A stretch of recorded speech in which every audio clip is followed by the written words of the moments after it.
રાજકોટમાં બે ડેરીમાંથી લેવાયેલા દૂધના નમૂના ફેલ નીકળ્યા। સુધાંગ ડેરી અને નવનીત ડેરીમાંથી નમૂના લેવામાં આવ્યા હતા।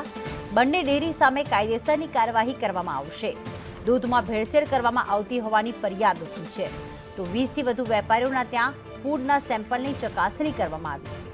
મયુર સોની અમારી સાથે જોડાઈ ગયા છે। મયુર, આમ તો 20થી વધુ વેપારીઓના ત્યાંથી સેમ્પલ લેવામાં આવ્યા, પરંતુ બે ડેરી એવી કે જેના દૂધના નમૂના ફેલ ગયા છે।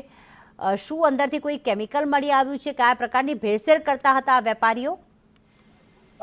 પ્રીતિ, લગભગ 1.5 વર્ષ પહેલા કોઠારિયા વિસ્તારમાંથી જે નકલી દૂધ કહી શકાય એ પ્રકારનું એક આખું ટેન્કર છે તે ફૂડ વિભાગે જપ્ત કર્યું હતું અને ત્યારબાદ રિપોર્ટ આવ્યો હતો કે તેની અંદર કેટલીક ભેળસેળ છે તે સામે આવી હતી।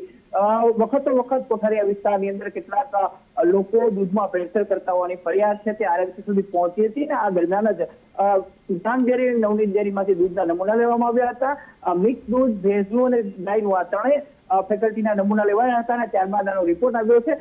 ભેળસેળ કૃત્રિમ ફેટ છે તેમાં ઉમેરવામાં આવ્યું હોવાની વિગતો છે એ રિપોર્ટની અંદર સામે આવ્યો છે કે પ્રથમ દ્રષ્ટિએ નમૂના ફેલ થયા છે। આ ઉપરાંત અન્ય 4 પ્રોડક્ટ છે તેના પણ નમૂના લેવામાં આવ્યા હતા।